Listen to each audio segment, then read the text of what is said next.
Ora, para conhecer bem esse país que tem 275 milhões de habitantes, que estão divididos em 15 repúblicas socialistas, eu acho que a gente precisa deixar um pouquinho de lado os preconceitos que a gente tem. Claro, não vamos conhecer toda a realidade soviética, mas especificamente a dimensão religiosa desse povo.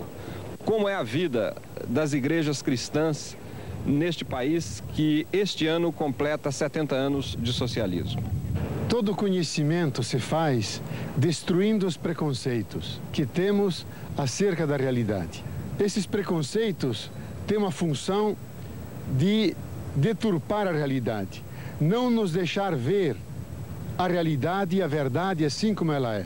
Destruindo esses preconceitos com a experiência concreta, andando pelas ruas, vendo as pessoas, conversando, entrando nas igrejas, entrando nas lojas, vemos que a realidade é mais forte e ela vence por si mesma.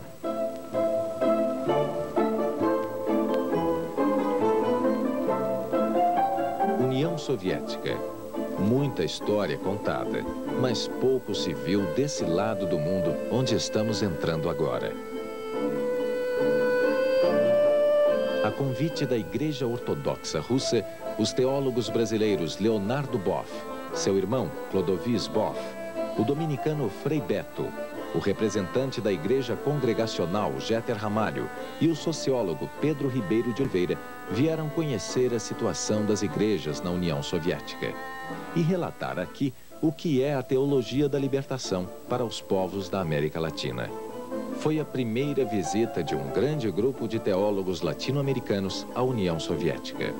Viajou-se quase 2.500 quilômetros durante 15 dias pela parte ocidental, visitando Moscou, Zagorsk e Leningrado na Rússia, Riga na Letônia, Vilnius e Kaunas na Lituânia e as cidades históricas de Suzdal e Vladimir.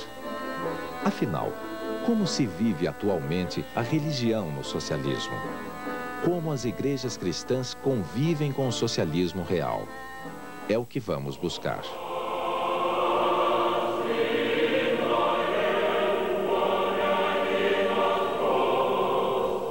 Zagorsk, a 77 quilômetros de Moscou, é um dos mais importantes centros religiosos da Igreja Ortodoxa.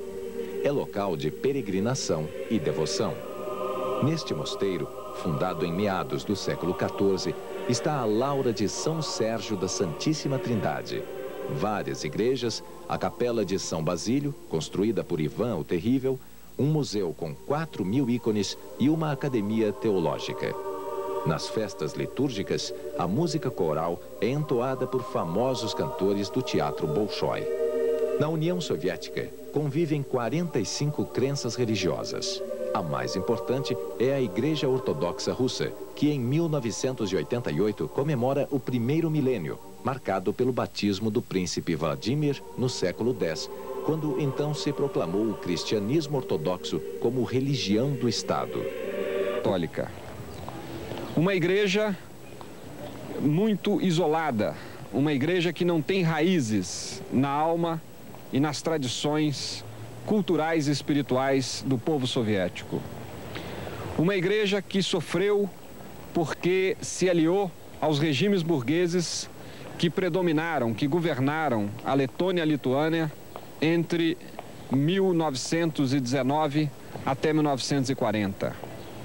Uma igreja que, de alguma forma, através de uma parcela de seus sacerdotes, apoiou a ocupação nazista durante a Segunda Guerra Mundial na Letônia, na Lituânia e na Estônia. Portanto, uma igreja que traz muitos pecados históricos e, por isso, tem muita dificuldade de inserção no regime socialista.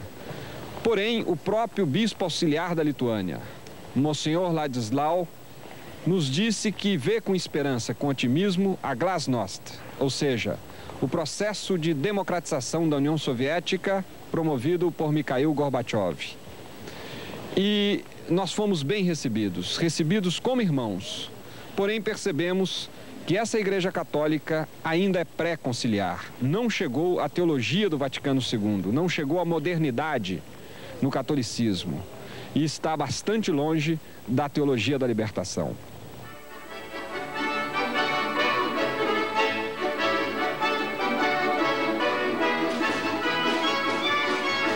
impossível não se surpreender com o espetáculo da vida que está presente nas ruas. Aqui, a União Soviética parece outra coisa. Gente nos bares, passeando, circulando apressada, descansando com a família, pescando, crianças na rua, jovens. O mercado, espaço tão familiar ao povo latino. As tradicionais máquinas de água, que também compõem a identidade desse povo. As flores nas mãos.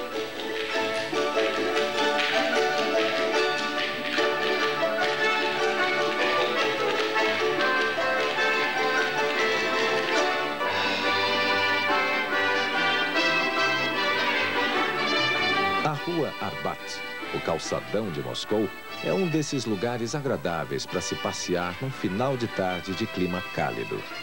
Antiga rua de comércio da nobreza, a Arbat é hoje um dos pontos centrais da capital soviética. É a principal zona comercial. É espaço de arte. Aqui ao lado estão galerias de arte, cinemas, teatros. Uma festa de casamento é um momento privilegiado de alegria pública e compartilhada. Mas essa vida, tão plena de vigor, não se abre nas igrejas. Parece estar sempre do lado de fora. A Avenida Nevsky, em Leningrado, é um símbolo do socialismo moderno. Bonita, cheia de gente que vai e vem. A Avenida Nevsky é a principal rua comercial de Leningrado desde o século XVIII. É um importante centro cultural. Ao seu redor estão institutos de pesquisa, centros docentes, bibliotecas, museus, teatros, cinemas, cafés, casas editoriais. Afinal, Leningrado é uma das cidades mais belas do mundo. As construções renascentistas são majestosas. Os canais, como Veneza. Aqui começou a Revolução de Outubro. E aqui está o L'Ermitage, um museu tão importante como o Louvre de Paris ou o Britânico de Londres. A primeira revolução socialista do mundo comemorou 70 anos em outubro de 1987.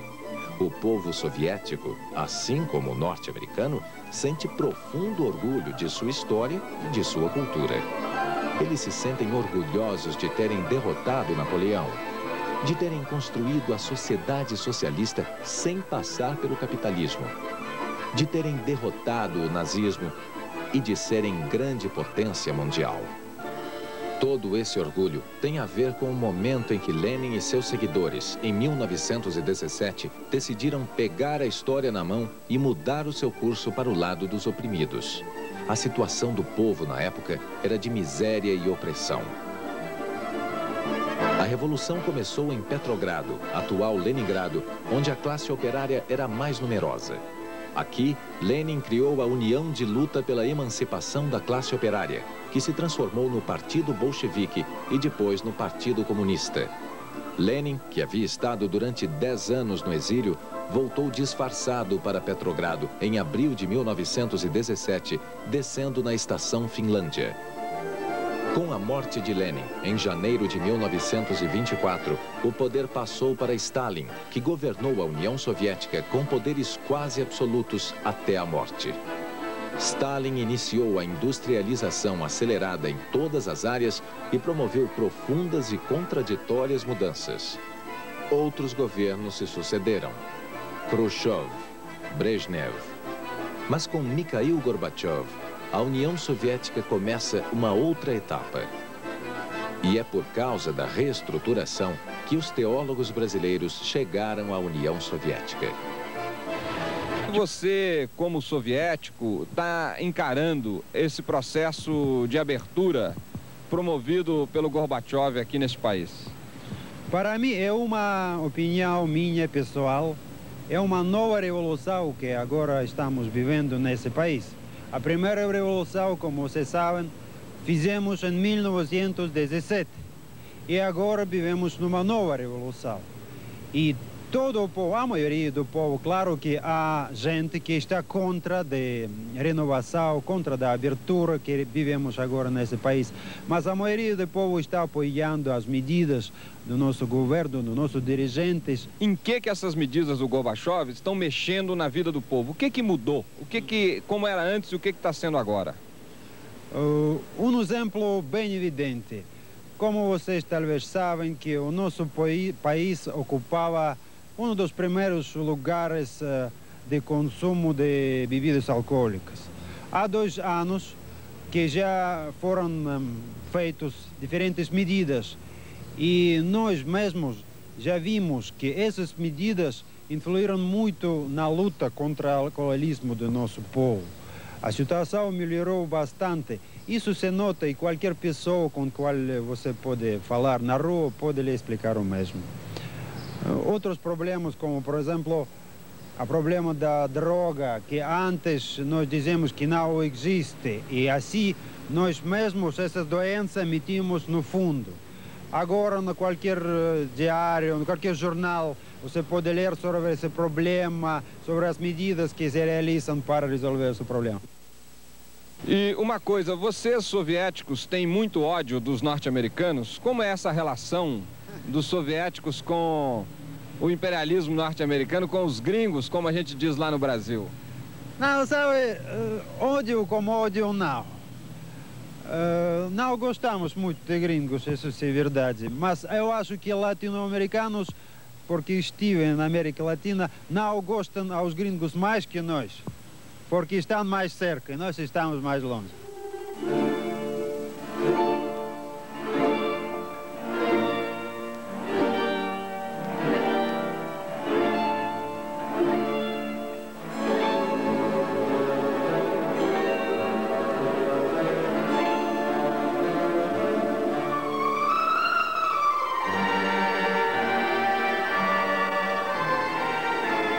Mas enquanto tudo isso se discute, a vida continua acontecendo nas ruas.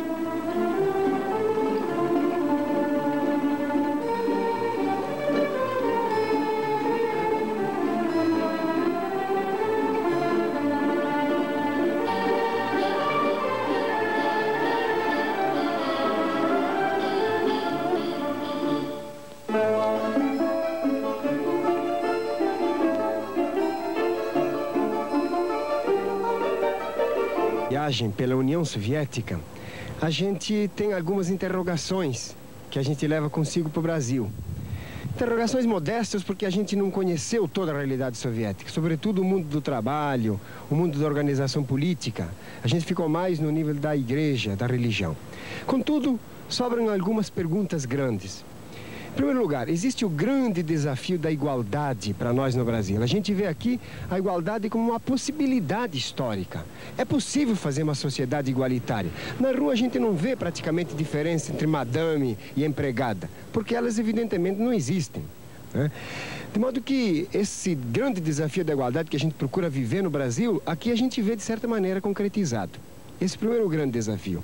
Um segundo desafio, uma grande interrogação que a gente leva, é no nível da participação. A gente se pergunta até que ponto a base, o povo, a gente participa do processo político, do processo social. A gente se pergunta até que ponto eles consideram essa sociedade como a sociedade deles. Ou é apenas uma participação dependente, uma participação de consumidores, uma participação induzida de cima para baixo. A história soviética tem uma tradição de política de cima para baixo. Então, a gente não sabe até que ponto o povo soviético participa realmente da construção de sua história. Ou é apenas um grupo, uma camada, o partido, os elementos mais envolvidos no esquema político. Uma terceira pergunta que a gente coloca é a questão da ideologia. A gente nota aqui que a ideologia é aprendida nas escolas, é aprendida através dos manuais, de modo que se tornou, de certa maneira, um catecismo ela formulada na forma de dogmas, e sobretudo a ideologia leninista. A gente notou mais leninismo que propriamente marxismo. Quando a gente conversa com gente envolvida no partido, a gente nota uma certa rigidez, um certo doutrinarismo. Não há aquela criatividade, aquela abertura, aquela flexibilidade no pensamento, aquele diálogo solto, aquele espírito crítico, aquelas interrogações necessárias para entender novidades históricas, certos processos históricos novos. De modo que a gente vê que a ideologia quase que é superior à prática, enquanto que nós temos a tendência de partir da prática para a ideologia, para a teoria, e corrigimos as teorias e as ideologias a partir da prática, enquanto que aqui eles entendem sempre a prática a partir das ideologias e tentam enquadrar os processos históricos, práticos, políticos dentro das ideologias. É essa a grande interrogação que a gente leva daqui. O que a gente percebe é que são discursos paralelos.